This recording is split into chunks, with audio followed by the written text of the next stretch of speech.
Há 2000 anos, algo aconteceu que mudaria o curso da história para sempre. Um simples carpinteiro se levantou em uma colina e, com poucas palavras, desafiou tudo o que a humanidade acreditava sobre sucesso, felicidade e propósito. As palavras que ele disse ainda ecoam hoje, transformando vidas. O que você está prestes a ouvir não são apenas palavras. É a mensagem que moldou o mundo como o conhecemos. Prepare-se, porque essas palavras podem mudar sua vida também. Em uma colina da Galileia, uma multidão se reunia com expectativa. Sentiam uma estranha sensação de antecipação no ar, mas não sabiam que estavam prestes a ouvir o discurso mais importante de todos os tempos. De repente, apareceu um homem. Até aquele momento, ele era apenas o filho de um carpinteiro, mas após aquele dia, o mundo inteiro o conheceria como o Filho de Deus na Terra. Aquele dia, Jesus transformaria a história da humanidade com suas palavras.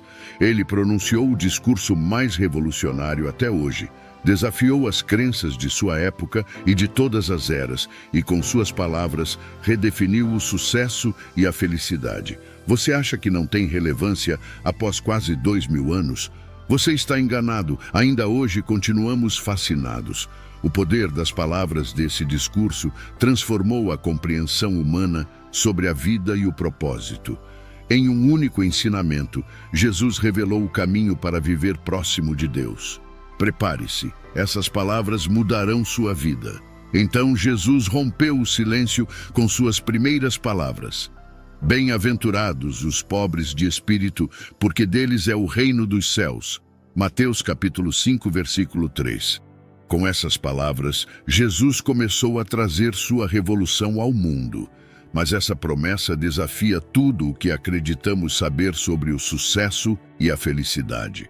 O que significa ser pobre de espírito?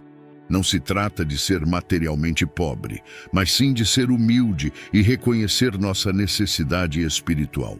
É admitir que não temos todas as respostas e que precisamos de Deus. Esse ensinamento é o alicerce de uma vida cheia de propósito e paz, pois quando reconhecemos nossa necessidade de Deus, abrimos nosso coração à verdadeira bênção do reino dos céus. Então Jesus fez uma pausa para que as pessoas refletissem sobre suas palavras e continuou dizendo: Bem-aventurados os que choram, porque serão consolados. Mateus capítulo 5, versículo 4. Em um mundo que nos instiga a sermos felizes o tempo todo, Jesus valida a dor. Você já chorou em silêncio, sentindo que ninguém compreende seu sofrimento? Jesus promete consolo. Ele nos diz que está tudo bem em chorar, que o luto faz parte da vida e que em meio à dor, Deus está com você, oferecendo consolo e paz. Bem-aventurados os mansos, porque eles herdarão a terra. Mateus capítulo 5, versículo 5. A mansidão não é fraqueza, é força sob controle. Em um mundo que celebra os agressivos, Jesus nos chama a sermos mansos. Alguma vez você já escolheu o caminho da paz em vez da confrontação? Essa é a verdadeira força. Ser manso é ter o poder de revidar, mas escolher não fazer isso é responder com amor, mesmo quando somos tratados injustamente. Bem-aventurados os que têm fome e sede de justiça, porque serão fartos. Mateus capítulo 5, versículo 6. Não se trata de um desejo casual, mas de um anseio profundo. Você já se sentiu frustrado pelas injustiças do mundo? Essa frustração pode ser uma força poderosa para a mudança. Jesus nos chama a não apenas desejar a justiça, mas a trabalhar ativamente por ela, e promete que aqueles que buscarem a justiça serão satisfeitos. Bem-aventurados os misericordiosos, porque alcançarão misericórdia. Mateus capítulo 5, versículo 7. Em um mundo que frequentemente clama por vingança, Jesus nos convida a mostrar misericórdia. Alguma vez você já perdoou quando tinha todo o direito de guardar rancor? Essa é a essência da misericórdia. É um ato de compaixão, uma escolha de amor em vez de ódio.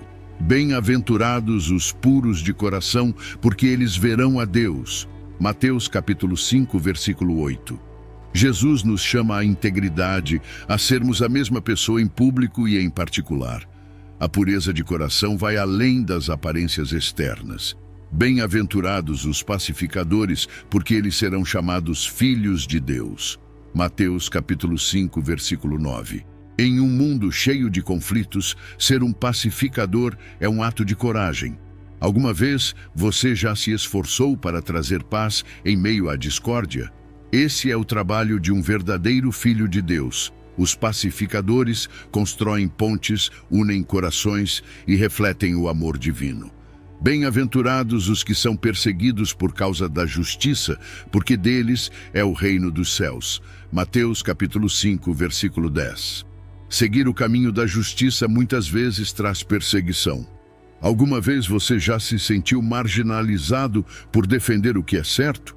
Jesus te diz que você não está sozinho. Aqueles que sofrem por causa da justiça encontrarão sua recompensa no reino dos céus. Agora, imagine que após pronunciar as bem-aventuranças, Jesus olha diretamente em seus olhos e diz: vocês são o sal da terra, mas se o sal perder o sabor, com que se há de salgar? Para nada mais presta, senão para ser lançado fora e pisado pelos homens. Mateus capítulo 5, versículo 13. O que Jesus quer dizer com isso? O sal, naquela época, preservava os alimentos e dava sabor. Da mesma forma, você é chamado a preservar o bem no mundo e dar sentido à vida. Mas o que acontece se o sal perder o sabor? Jesus adverte que, sem sua essência, ele perde seu propósito. Em seguida, Jesus continua com uma imagem ainda mais poderosa. Vocês são a luz do mundo. Uma cidade edificada sobre um monte não se pode esconder. Nem se acende uma candeia e se coloca debaixo de um alqueire, mas no velador, e dá luz a todos que estão na casa. Mateus capítulo 5, versículos 14 e 15. Ser a luz do mundo é um chamado para ser visível, ser um guia. A luz não se esconde, ela é colocada em um lugar alto para que todos possam vê-la e serem guiados por ela. Jesus te desafia a deixar sua luz brilhar. Ser a luz do mundo é uma grande responsabilidade. Não esconda seus dons, seu amor, sua fé. Jesus encerra esse ensinamento com uma poderosa convocação. Assim resplandeça a vossa luz diante dos homens, para que vejam as vossas boas obras e glorifiquem a vosso Pai que está nos céus. Mateus capítulo 5, versículo 16. Não se trata de buscar glória pessoal, mas de viver de tal forma que suas ações inspirem outros a buscar a Deus. A missão é clara e desafiadora, mas também é um convite para viver com um propósito maior, para impactar positivamente a vida das pessoas ao seu redor. Depois de falar sobre o sal da terra e a luz do mundo, Jesus continua com um ensinamento crucial sobre a lei e os profetas. Com firmeza e clareza ele diz: não pensem que vim para abolir a lei ou os profetas. Não vim para abolir, mas para cumprir. Mateus capítulo 5, versículo 17. Com essas palavras, Jesus deixa claro que sua missão não é destruir a lei antiga, mas dar-lhe seu verdadeiro significado. A lei e os profetas representam a sabedoria e a orientação divina que foram transmitidas ao longo das gerações. Ele acrescenta: porque em verdade vos digo que até que o céu e a terra passem, nem um jota ou um tio jamais passará da lei, até que tudo se cumpra. Mateus capítulo 5, versículo 18. Esta declaração sublinha a eternidade e a perfeição da lei divina. Cada pequena parte da lei tem um propósito e está destinada a ser cumprida. Alguma vez você já se sentiu sobrecarregado pelas regras e expectativas? Jesus nos lembra que cada mandamento tem um significado profundo e que em seu cumprimento encontramos nossa verdadeira liberdade. Jesus continua: de maneira que qualquer que violar um destes mandamentos mínimos e assim ensinar aos homens, será chamado o menor no reino dos céus, mas aquele que os cumprir e ensinar, será chamado grande no reino dos céus. Mateus capítulo 5, versículo 19. Aqui, Jesus nos chama a viver e ensinar a verdade com integridade. Alguma vez você já sentiu a tensão entre o que sabe ser o correto e o que é fácil? Jesus nos desafia a não comprometer nossos valores, a viver com autenticidade e a ensinar aos outros com nosso exemplo. Finalmente, Jesus adverte: porque vos digo que, se a vossa justiça não exceder a dos escribas e fariseus, de modo nenhum entrareis no reino dos céus. Mateus capítulo 5, versículo 20. Esta é uma declaração surpreendente, pois os escribas e fariseus eram vistos como os mais estritos observadores da lei. O que significa ter uma justiça maior? Jesus não se refere apenas a seguir regras externas, mas a uma transformação interna, uma justiça que nasce do coração. Imagine Jesus com a multidão ouvindo atentamente enquanto ele aborda um dos temas mais humanos e universais, o ódio. Com uma expressão profunda e uma voz cheia de autoridade, ele diz: ouvistes o que foi dito aos antigos, não matarás, e quem matar será réu de juízo. Mas eu vos digo que todo aquele que se encolerizar contra seu irmão será réu de juízo. E quem disser a seu irmão, raca, será réu do sinédrio. E quem lhe disser, louco, será réu do fogo do inferno. Mateus capítulo 5, versículos 21 e 22. Essas palavras são surpreendentes e reveladoras. Jesus não se preocupa apenas com nossas ações externas, mas também com nossas emoções e palavras. Alguma vez você já se viu tomado pelo ódio, deixando o ressentimento consumir seu coração? Jesus te diz que até mesmo o ódio e as palavras ofensivas podem ser destrutivos. Ele nos convida a olhar para dentro de nós mesmos e a confrontar essas emoções que podem nos levar a caminhos sombrios. Jesus continua: portanto, se trouxeres a tua oferta ao altar e aí te lembrares de que teu irmão tem algo contra ti, deixa ali diante do altar a tua oferta e vai reconciliar-te primeiro com teu irmão. E então, vem e apresenta a tua oferta. Mateus capítulo 5, versículos 23 e 24. Este é um ensinamento radical. Jesus coloca a reconciliação acima do ritual religioso. Alguma vez você já guardou rancor, deixando que uma relação se deteriorasse? Jesus nos chama a dar o primeiro passo em direção à reconciliação, mesmo que isso signifique interromper nossos atos de devoção. A verdadeira adoração a Deus se reflete em nossos relacionamentos com os outros. Você pode imaginar o impacto de fazer as pazes com aqueles com quem você teve conflitos? Em seguida, Jesus diz: concilia-te depressa com o teu adversário, enquanto estás no caminho com ele, para que o adversário não te entregue ao juiz, e o juiz te entregue ao oficial, e sejas lançado na prisão. Em verdade te digo que de maneira nenhuma sairás dali, enquanto não pagares o último centavo. Mateus capítulo 5, versículos 25 e 26. Aqui, Jesus enfatiza a urgência da reconciliação. Resolver os conflitos rapidamente pode evitar consequências mais graves. Alguma vez você já esteve em uma situação onde o conflito se agravou com o tempo?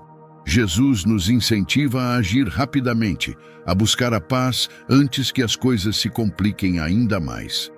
A reconciliação não apenas traz paz para nossos relacionamentos, mas também para nossos próprios corações. Jesus continua seu ensinamento no Sermão da Montanha, abordando agora dois temas profundamente pessoais e sensíveis: o adultério e o divórcio. Com um olhar penetrante, ele diz: ouvistes que foi dito, não adulterarás. Eu, porém, vos digo que qualquer que olhar para uma mulher com intenção impura, já cometeu adultério com ela em seu coração. Mateus capítulo 5, versículos 27 e 28. Essas palavras são impactantes.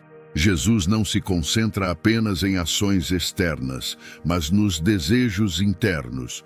Ele nos desafia a ir além do que é visível e a purificar nosso coração e mente.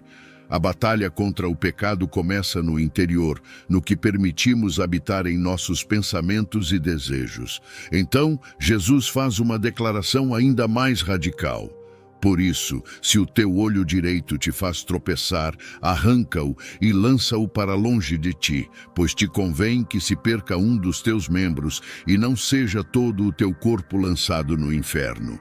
E se a tua mão direita te faz tropeçar, corta-a e lança-a para longe de ti, pois te convém que se perca um dos teus membros e não seja todo o teu corpo lançado no inferno.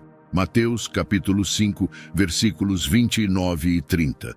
Imagine o impacto dessas palavras naquela época.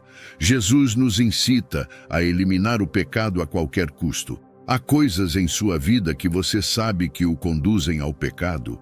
Jesus nos chama a eliminá-las, independentemente de quão difíceis sejam as decisões. É um chamado à santidade radical, a priorizar nossa relação com Deus acima de tudo. Jesus continua com o tema do divórcio. Também foi dito: aquele que repudiar sua mulher, dê-lhe carta de divórcio.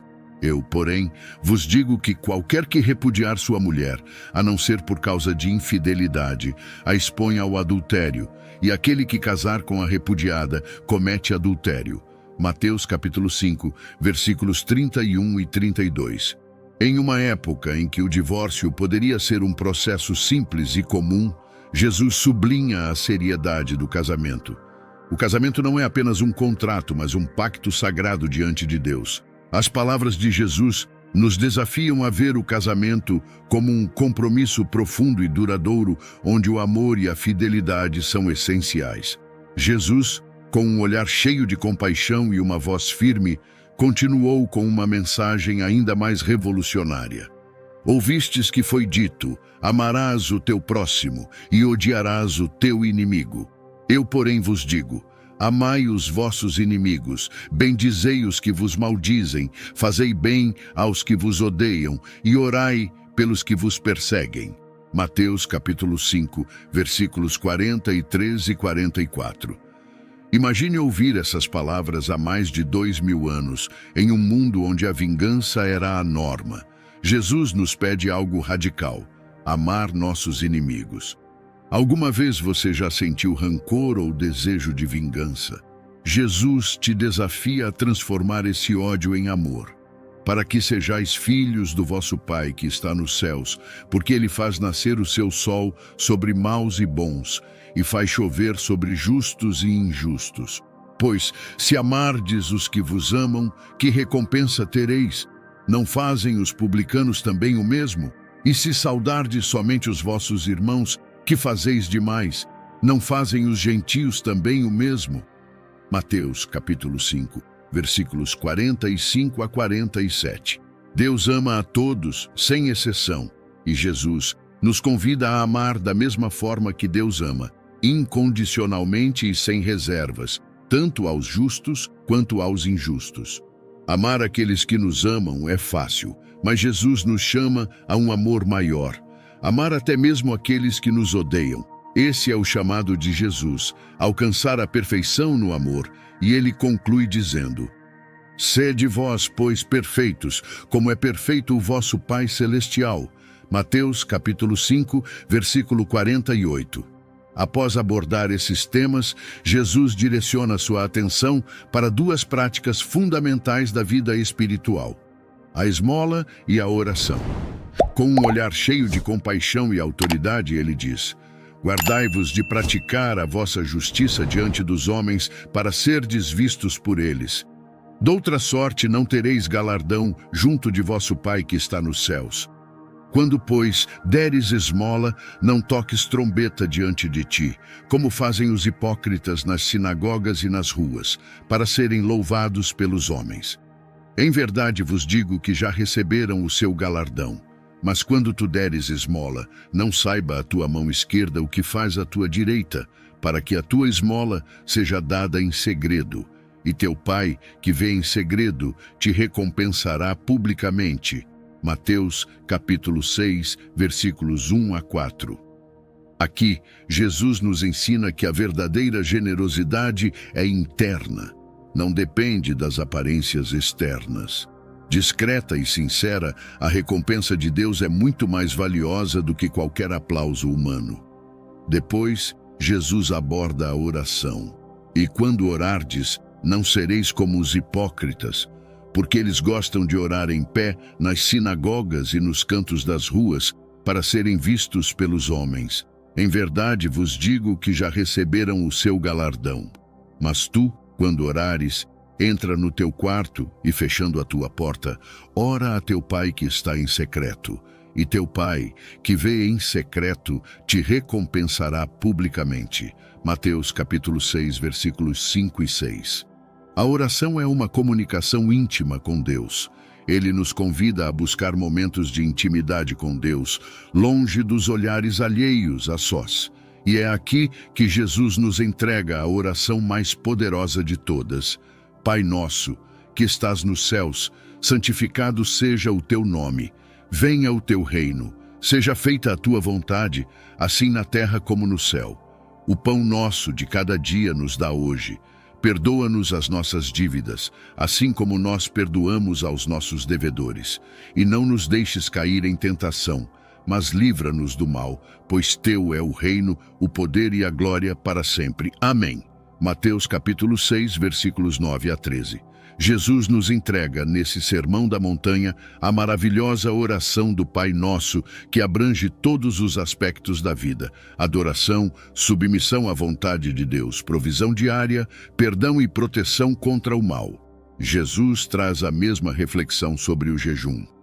Quando jejuardes, não vos mostreis tristes como os hipócritas, porque desfiguram o rosto para que os homens vejam que estão jejuando. Em verdade vos digo que já receberam o seu galardão. Mas tu, quando jejuares, unge a tua cabeça e lava o teu rosto, para que não pareças aos homens que jejuas, mas a teu Pai que está em secreto. E teu Pai que vê em secreto te recompensará publicamente. Mateus capítulo 6, versículos 16 a 18. Jesus nos chama a viver uma vida de integridade, onde nossas práticas espirituais refletem um coração verdadeiramente dedicado a Deus. Ele nos oferece um guia para viver com propósito e profundidade, mas a escolha é nossa. Jesus, continuando com seus ensinamentos no Sermão da Montanha, agora aborda a questão de onde colocamos nossos valores e prioridades. Com uma voz firme e cheia de sabedoria, ele diz: não acumuleis para vós outros tesouros sobre a terra, onde a traça e a ferrugem corroem, e onde ladrões escavam e roubam. Mas ajuntai para vós outros tesouros no céu, onde a traça nem a ferrugem corroem, e onde ladrões não escavam nem roubam. Porque onde estiver o vosso tesouro, aí estará também o vosso coração. Mateus capítulo 6, versículos 19 a 21. Esta declaração é impactante e profunda. Jesus nos instiga a reavaliar o que mais valorizamos na vida. Alguma vez você já sentiu que está perseguindo coisas que, no fim, não têm valor duradouro? As posses materiais, as conquistas mundanas, podem ser efêmeras e vulneráveis. Jesus nos convida a investir no eterno, naquilo que transcende o tempo e o espaço. Depois de falar sobre o tesouro no céu, Jesus continua com um ensinamento poderoso sobre a importância de nossa percepção e foco na vida. Com um olhar penetrante e uma voz cheia de autoridade, ele diz: a candeia do corpo são os olhos, de sorte que se os teus olhos forem bons, todo o teu corpo terá luz. Se, porém, os teus olhos forem maus, o teu corpo estará em trevas. Portanto, se a luz que em ti há são trevas, quão grandes são essas trevas? Mateus capítulo 6, versículos 22 e 23. Jesus utiliza uma metáfora clara e poderosa. Os olhos são a lâmpada do corpo. O que isso significa? Nosso olhar, ou seja, nossa perspectiva e foco, determina a clareza e a direção de nossa vida. Um olhar maligno, uma perspectiva centrada no egoísmo ou nas coisas materiais, enche nossa vida de escuridão. Alguma vez você já se sentiu perdido na escuridão, sem direção? Jesus nos ensina que a escuridão interior é resultado de um foco errado. Jesus continua falando sobre um tema que nos toca profundamente. Com uma voz firme e cheia de autoridade, ele diz: Ninguém pode servir a dois senhores, porque ou há de odiar a um e amar o outro, ou se dedicará a um e desprezará o outro. Não podeis servir a Deus e às riquezas. Mateus capítulo 6, versículo 24. Esta declaração é profunda. Jesus nos confronta com uma escolha fundamental. A quem servimos em nossa vida? O que ocupa o lugar principal em seu coração? É a busca por acumular riquezas ou algo mais? Devemos decidir. Jesus continua com um ensinamento que nos convida a confiar plenamente em Deus. Por isso vos digo, não andeis ansiosos pela vossa vida, quanto ao que haveis de comer ou beber, nem pelo vosso corpo, quanto ao que haveis de vestir. Não é a vida mais do que o alimento, e o corpo mais do que as vestes? Observai as aves do céu. Não semeiam, não colhem, nem ajuntam em celeiros. Contudo, vosso Pai Celeste as sustenta. Porventura, não valeis vós muito mais do que elas? Mateus capítulo 6, versículos 25 e 26. Com essa imagem simples, porém poderosa, Jesus nos mostra a provisão constante de Deus e continua. E por que andais ansiosos quanto ao vestuário? Considerai como crescem os lírios do campo. Eles não trabalham nem fiam. Eu, contudo, vos afirmo que nem Salomão, em toda a sua glória, se vestiu como qualquer deles. Pois, se Deus assim veste a erva do campo, que hoje existe e amanhã é lançada no forno, não fará ele muito mais por vós, homens de pouca fé? Portanto, não andeis ansiosos, dizendo, que comeremos, que beberemos, com que nos vestiremos? Porque os gentios é que procuram todas essas coisas, pois vosso Pai Celeste sabe que necessitais de todas elas. Buscai, pois, em primeiro lugar o reino de Deus e a sua justiça, e todas estas coisas vos serão acrescentadas. Mateus capítulo 6, versículos 28 a 33. Essas palavras ensinam uma verdade poderosa. Confie em Deus, Ele conhece suas necessidades e proverá o que for necessário. A ansiedade pelas coisas materiais é desnecessária quando temos fé em Deus. Isso nos liberta da preocupação para focarmos no que realmente importa. E Jesus finaliza: portanto, não vos inquieteis com o dia de amanhã, pois o amanhã trará os seus cuidados. Basta ao dia o seu próprio mal. Mateus capítulo 6, versículo 34. Aqui está o coração da mensagem de Jesus. Ele nos chama a priorizar o reino de Deus acima de tudo. O que significa buscar o reino de Deus? Significa viver de acordo com seus princípios, praticar sua justiça e confiar em sua provisão. Jesus nos chama a uma vida de total confiança em Deus, uma vida onde nossas prioridades reflitam nossa fé e devoção. A escolha é sua. Jesus nos oferece uma visão de vida onde Deus é o centro e a fonte de todas as nossas necessidades. E a recompensa é uma vida cheia de propósito, paz e abundância espiritual. Jesus, após abordar a relação entre Deus e as riquezas, nos oferece um ensinamento crucial sobre o julgamento e a autopercepção.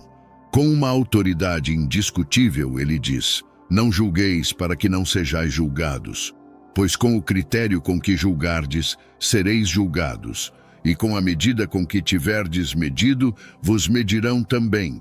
Mateus capítulo 7, versículos 1 e 2. Essas palavras são profundas. Jesus nos alerta sobre a tendência humana de julgar os outros. Alguma vez você já se pegou criticando alguém apenas para perceber que tem as mesmas falhas? Jesus nos diz que a maneira como julgamos os outros será a maneira como seremos julgados. Ele nos convida à introspecção e à humildade. Porque vês tu o argueiro no olho de teu irmão, mas não reparas na trave que está no teu próprio olho? Mateus capítulo 7, versículo 3. Esta imagem é clara e poderosa. Jesus nos chama a reconhecer nossas próprias imperfeições antes de apontar as dos outros. Alguma vez você já foi rápido para perceber os erros dos outros, mas lento para ver os seus? Este ensinamento nos desafia a focar primeiro em nossas próprias falhas. Ou como dirás a teu irmão, deixa-me tirar o argueiro do teu olho, quando tens uma trave no teu. Mateus capítulo 7, versículo 4. Aqui, Jesus sublinha a hipocrisia de tentar corrigir os outros sem primeiro corrigir a si mesmo. Ele nos convida à autenticidade e sinceridade em nossa autoavaliação. Hipócrita, tira primeiro a trave do teu olho, e então verás claramente para tirar o argueiro do olho de teu irmão. Mateus capítulo 7, versículo 5. Com essas palavras, Jesus nos chama a um processo de autoexame profundo. Só assim estaremos verdadeiramente capacitados para ajudar os outros. Você está disposto a se olhar no espelho e confrontar suas próprias fraquezas antes de julgar os outros? Jesus continua com um sábio alerta: não deis o que é santo aos cães, nem lanceis as vossas pérolas diante dos porcos, para que não as pisem e, voltando-se, vos dilacerem. Mateus capítulo 7, versículo 6. Esta declaração é enigmática e poderosa. Ela nos exorta a discernir como e onde compartilhamos o que é valioso.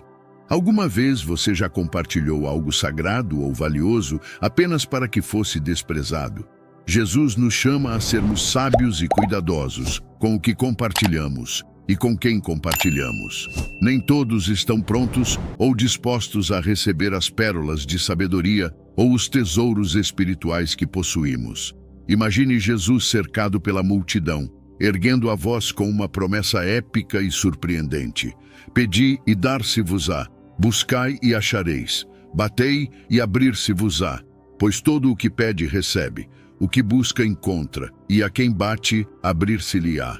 Mateus capítulo 7, versículos 7 e 8. Com essas palavras, Jesus nos convida a uma vida de fé. Não importa quem você seja ou de onde você venha, se pedir, receberá, se buscar, encontrará, se bater, a porta será aberta. Jesus nos leva a uma reflexão mais profunda com uma pergunta simples, mas impactante. Ou qual de vós, se seu filho lhe pedir pão, lhe dará uma pedra? Ou se lhe pedir peixe, lhe dará uma serpente? Ora, se vós, que sois maus, sabeis dar boas dádivas a vossos filhos, quanto mais vosso Pai, que está nos céus, dará boas coisas aos que lhe pedirem. Mateus capítulo 7, versículos 9 a 11. E ele conclui: portanto, tudo o que vós quereis que os homens vos façam, fazei-lho também vós a eles, porque esta é a lei e os profetas. Mateus capítulo 7, versículo 12. Jesus nos dá uma regra de ouro, um guia claro para viver. Trate os outros como você gostaria de ser tratado. Jesus continua nos dando um símbolo poderoso, uma porta. Ele diz: entrai pela porta estreita, porque larga é a porta, e espaçoso o caminho que conduz à perdição, e muitos são os que entram por ela. Mas estreita é a porta, e apertado o caminho que conduz à vida, e poucos são os que a encontram. Mateus capítulo 7, versículos 13 e 14. Jesus nos apresenta dois caminhos, um largo, confortável e espaçoso, que conduz à perdição, e outro estreito e apertado, mas que conduz à vida. Jesus nos adverte que o caminho fácil não é o correto. Ele nos chama a escolher o caminho difícil, aquele que poucos escolhem. Esse caminho exige disciplina e devoção sincera a Deus. Imagine a cena. Jesus está terminando seu discurso no Sermão da Montanha e agora faz uma advertência que ressoa pelos séculos. Com um olhar intenso e uma voz cheia de autoridade, ele diz: acautelai-vos dos falsos profetas, que vêm até vós disfarçados em ovelhas, mas interiormente são lobos devoradores. Pelos seus frutos os conhecereis. Colhem-se, porventura, uvas dos espinheiros ou figos dos abrolhos. Mateus capítulo 7, versículos 15 e 16. Jesus nos alerta sobre os falsos profetas, aqueles que parecem inofensivos e até benéficos, mas na verdade têm intenções destrutivas. Alguma vez você já sentiu que alguém em quem confiava não era o que parecia ser? Jesus nos ensina a sermos criteriosos. Assim, Toda árvore boa produz bons frutos, e toda árvore má produz frutos maus. Não pode a árvore boa dar maus frutos, nem a árvore má dar frutos bons. Mateus capítulo 7, versículos 17 e 18. Esta metáfora é simples e poderosa. Uma árvore boa se reconhece pelos frutos bons e uma árvore má pelos frutos maus. Jesus nos dá um critério claro. Observe os frutos. Toda árvore que não produz bom fruto é cortada e lançada ao fogo. Portanto, pelos seus frutos os conhecereis. Mateus capítulo 7, versículos 19 e 20. Esta advertência é épica e surpreendente. Jesus não apenas nos chama a discernir, mas também nos alerta sobre o destino daqueles que não produzem bons frutos. Os falsos profetas, aqueles que enganam e destroem, não terão um bom fim. No final do Sermão da Montanha, Jesus, com uma autoridade que atravessa os séculos, declara: nem todo o que me diz, Senhor, Senhor, entrará no reino dos céus, mas aquele que faz a vontade de meu Pai, que está nos céus. Muitos me dirão naquele dia: Senhor, Senhor, não profetizamos em teu nome? E em teu nome não expulsamos demônios? E em teu nome não fizemos muitas maravilhas? E então lhes direi abertamente: nunca vos conheci, apartai-vos de mim, vós que praticaram a iniquidade. Mateus capítulo 7, versículos 21 a 23. Essas palavras são um chamado à ação genuína. Você já se perguntou se suas palavras e ações estão verdadeiramente alinhadas? Jesus nos desafia a ir além da simples proclamação verbal. Não basta chamá-lo de Senhor, devemos viver de acordo com sua vontade. É um chamado à autenticidade, para que nossas vidas reflitam o que proclamamos com nossos lábios. E assim chegamos ao final do discurso de Jesus, onde ele conclui com uma parábola que cristaliza toda a sua mensagem. Com uma voz firme e clara, ele diz: todo aquele, pois, que ouve estas minhas palavras e as pratica, será comparado a um homem prudente, que edificou sua casa sobre a rocha. E caiu a chuva, transbordaram os rios, sopraram os ventos e bateram com ímpeto contra aquela casa. Contudo, ela não caiu, porque estava fundada sobre a rocha. Mateus, capítulo 7, versículos 24 e 25. Esta metáfora é épica e surpreendente. Jesus nos diz que a chave para a estabilidade e a resiliência é edificar nossas vidas sobre a rocha de seus ensinamentos. O que significa construir sobre a rocha? Significa ouvir e colocar em prática as palavras de Jesus, criando uma base sólida que suporta qualquer adversidade. E ele continua dizendo: mas todo aquele que ouve estas minhas palavras e não as pratica, será comparado a um homem insensato, que edificou sua casa sobre a areia. E caiu a chuva, transbordaram os rios, sopraram os ventos e bateram com ímpeto contra aquela casa. E ela desabou, e grande foi a sua queda. Mateus capítulo 7, versículos 26 e 27. Jesus não suaviza sua mensagem. Sua advertência é clara. Construir nossas vidas sem seus ensinamentos é como edificar sobre a areia, frágil e instável. Jesus nos chama a refletir sobre os fundamentos de nossas vidas. O Sermão da Montanha é, sem dúvida, também o alicerce sobre o qual a fé das gerações seguintes foi construída.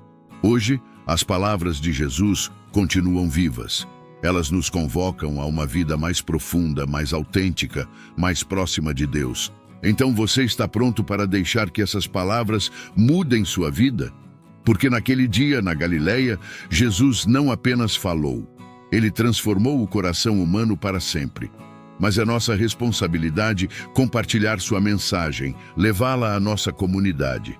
Cada um de nós tem o poder de ser um mensageiro desses ensinamentos, de compartilhar o amor, a paz e a compaixão que Jesus nos ensinou, de transformar corações e construir uma comunidade mais forte, mais unida e mais cheia de fé. E assim as palavras de Jesus ecoam através dos séculos, trazendo luz, paz e transformação. O que começou em uma colina da Galileia não foi apenas um discurso, mas um convite eterno para uma vida mais profunda, mais verdadeira, mais próxima de Deus. Cada ensinamento, cada bem-aventurança é um chamado para vivermos com propósito, para construirmos nossas vidas sobre a rocha firme de sua verdade. Agora, a escolha está diante de nós. O que faremos com essas palavras? Continuaremos vivendo como antes ou permitiremos que elas moldem nosso coração, nossa mente, nossa vida? O amor, a justiça, a mansidão, a misericórdia e a paz são os caminhos que Jesus nos aponta. Que possamos ser sal, preservando o que é bom. Que possamos ser luz, guiando aqueles ao nosso redor. Que nossas ações inspirem outros a buscarem a Deus. A mensagem de Jesus não é apenas uma lembrança do passado, é uma oportunidade para o presente e uma esperança para o futuro. Porque no fim, essas palavras são mais do que belas lições, são um caminho para a eternidade. E hoje, se você está cansado de viver uma vida sem Cristo, quero lhe fazer um amoroso convite. Inicie uma nova vida apenas com uma pequena atitude que pode transformar sua vida para todo o sempre. Comente aqui embaixo: eu te aceito, Senhor Jesus, como meu único e suficiente Senhor e Salvador da minha vida. Até a próxima!